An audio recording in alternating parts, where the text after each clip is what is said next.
வீட்லயும் கொடுக்க மாட்டேன், நாட்டிலையும் கொடுத்தேன். நான் கொடுக்கணுமா இல்லையா? என்ன கொடுக்கணும்? ஒத்துழைப்பு கொடுக்கலாமா சார்? வருஷ கணக்குல ஏன்பா ஏன் வழி தனி வழி போயிட்டே இருக்கிறீங்க. அது ரஜினிகாந்த் கூட கரெக்டா இருக்கலாம், ஆனா நமக்கு கரெக்டா? தனி வழிலாம் கரெக்டா கிடையாது. கரெக்டா?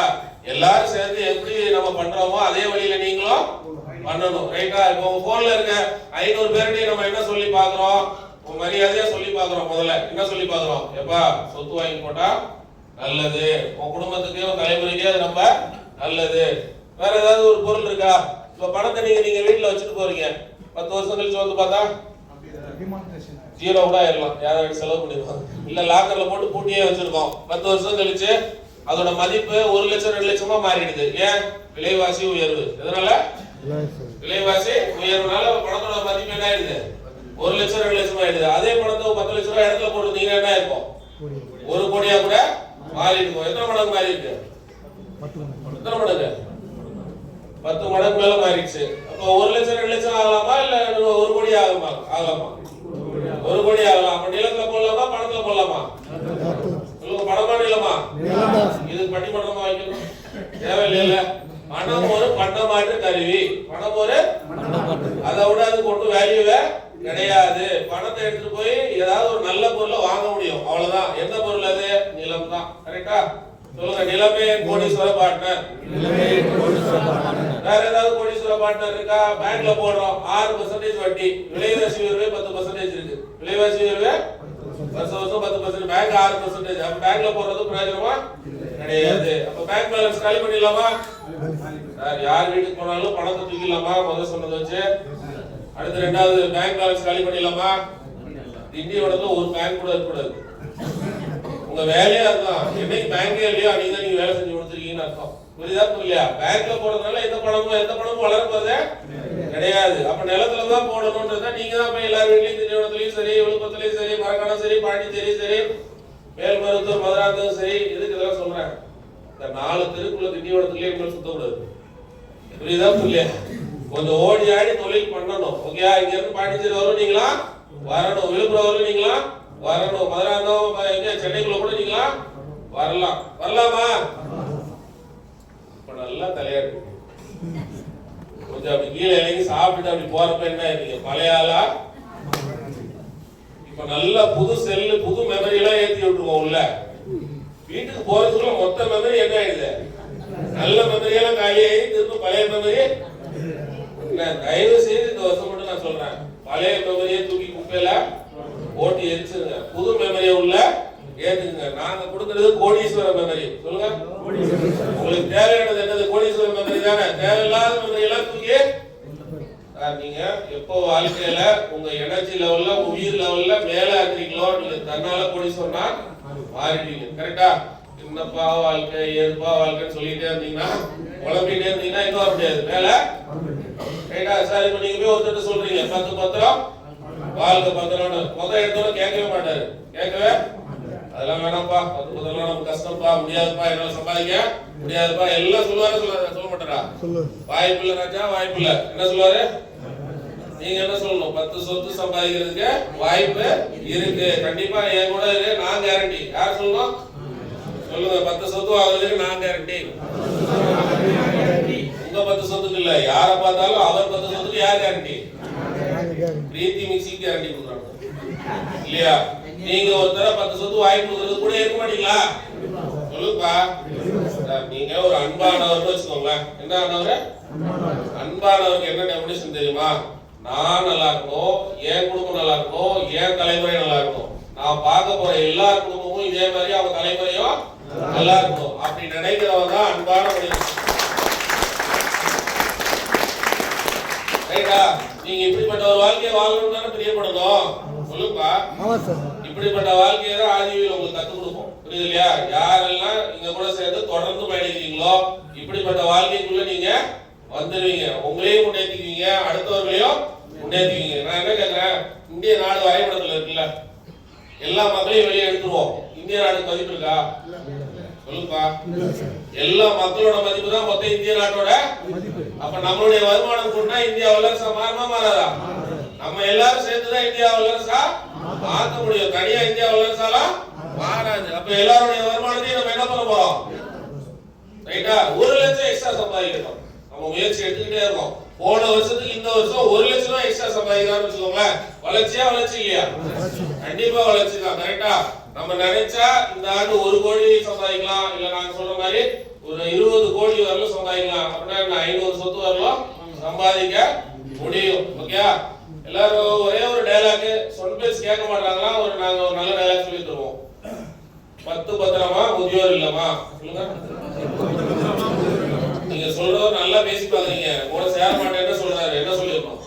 என்னப்பா சொல்ற முதியோர் இல்லமான்னு? நீ 10 பத்திரம் வாங்கலைன்னா நீ முதியோர் இல்லத்துக்கு தான் போவ. இல்லன்னா நீ கரெக்டா இல்லையா? 10 பத்திரம் இருந்தா சொந்த இல்லத்தில் ராஜ வாழ்க்கை, இல்லைன்னா முதியோர் இல்லத்தில் பரிதாப வாழ்க்கை. சொல்லுங்க, சொந்த இல்லத்தில் ராஜ வாழ்க்கையா, முதியோர் இல்லத்தில் பரிதாப வாழ்க்கையா? எல்லாம் கேட்கலாம். சொல்லுங்க, முதியோர் இல்லமா, முதியோர் இல்லமா, முதியோர் இல்லமா? எல்லாம் சொன்னா முதியோர் இல்லமா, முதியோர் இல்லமா? எல்ஐசில இதே மாதிரி கேட்டாங்க. நீ போயிட்டனா, நீ போயிட்டனா, நீ போயிட்டனா, நீ போயிட்டனா, நீ போயிட்டனா கேட்டாங்களா இல்லையா? சொல்லுப்பா. கேட்டு கேட்டு ஆயிரக்கணக்கான இல்ல கோடிக்கணக்கான பத்திரம் போட்டாங்க. கரெக்டா, நீங்க என்ன கேட்க போறீங்க? முதியோர் இல்லமா, முதியோர் இல்லமான்னு கேட்டு ஒரு சொத்து அவரை வாங்க வைக்க போறீங்க. அவரை நம்ம பாதைக்குள்ள கொண்டு வர போறீங்க. முதல் சொத்து அவர் காசு இருக்கும். ஆனா மீத சொத்துக்கெல்லாம் இங்க வந்து வருமானம் ஈட்டி அவர் 10 சொத்தை சேர்த்துருவாரு. 10 சொத்து சாதாரண விஷயம். ஆதியில் கிட்டத்தட்ட 100கணக்கான பேர் 10 பத்திரம் வாங்கிட்டாங்க. இப்ப அடுத்து எங்களுடைய இலக்கு எல்லாரையும் 500 பத்திரம் வாங்க வைக்கணும். 10 பத்திரத்துக்கு ஃபார்முலா தெரிஞ்ச எனக்கு 500 பத்திரத்துக்கு ஃபார்முலா தெரியுமா தெரியாதா? தெரியும். 10 நம்பர் தான், 500 நம்பர் தான். ஃபார்முலா கரெக்டா இருக்கு. யார் கரெக்டா இருக்கும்? நாம சொல்லக்கூடாது. நான் சொல்லுங்க, நான் சொல்லுங்க.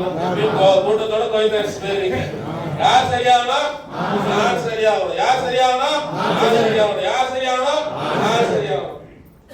சரியாகணும் புரிஞ்சிச்சு பாத்தீங்களா?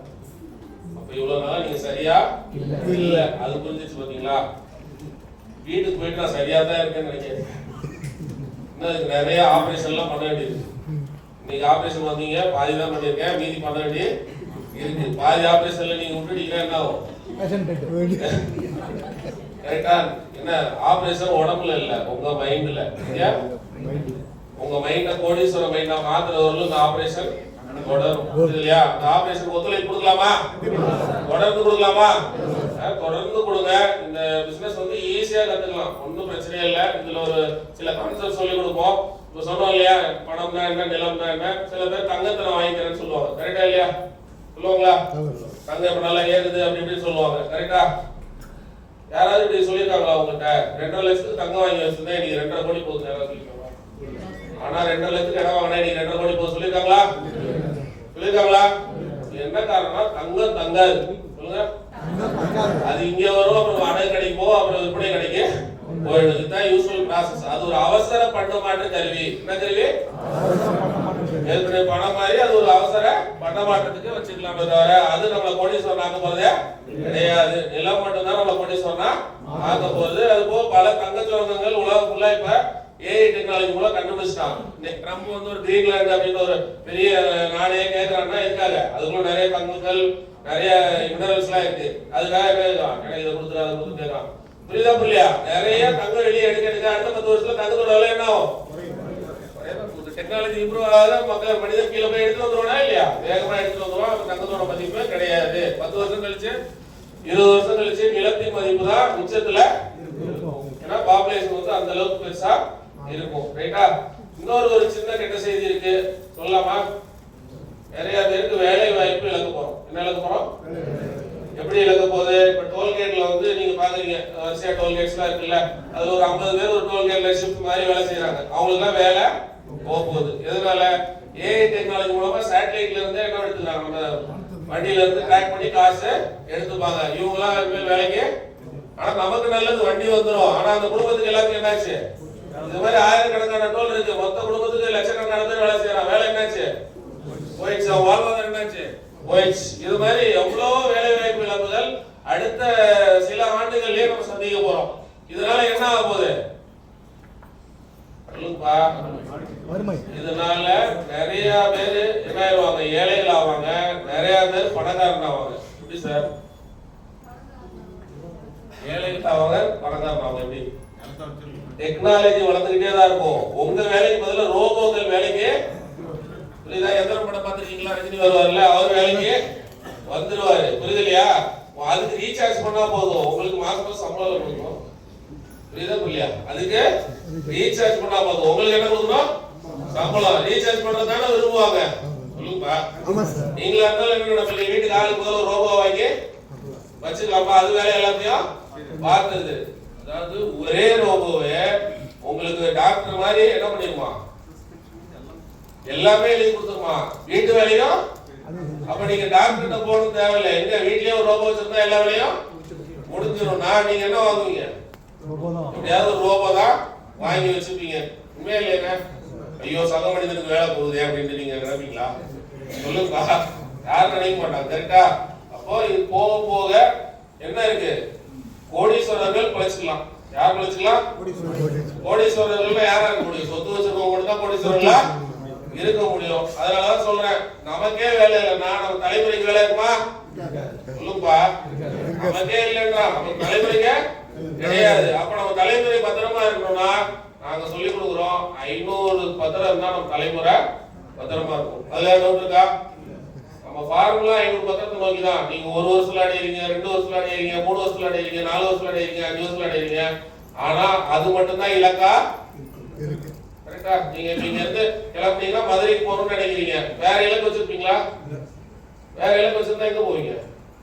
வண்டி ஏதாவது சந்துக்குள்ள போய் நின்றுட்டு இருக்கோம். எங்க போகணும்? மதுரைக்கு போகணும்னா மதுரைக்கு தான் வேற அதுல இருந்து கண்ணை எடுக்கவே 500 சொத்து வேணும்னா இதை விட்டு கண்ணை எடுக்கவே. ரைட்டா? இலக்கு என்ன சொல்லுங்க பாப்போம். உங்க வாழ்க்கைக்கான பதில் என்ன சொல்லுங்க? உங்க தலைமுறைக்கான பதில் என்ன சொல்லுங்க? அதுதானே எல்லாத்துக்கும் பதில் என்ன? 500 சொத்து. அப்ப எல்லா கேள்விக்கும் விடை என்ன? 500 சொத்துனா அதை நோக்கி மட்டுமே நம்மளுடைய எனர்ஜியை ஃபுல்லா. உங்களுடைய எனர்ஜி இருக்கா? இப்போ உங்க எனர்ஜி அவர் கை தட்டி காட்டுங்க பாப்போம். எனக்கு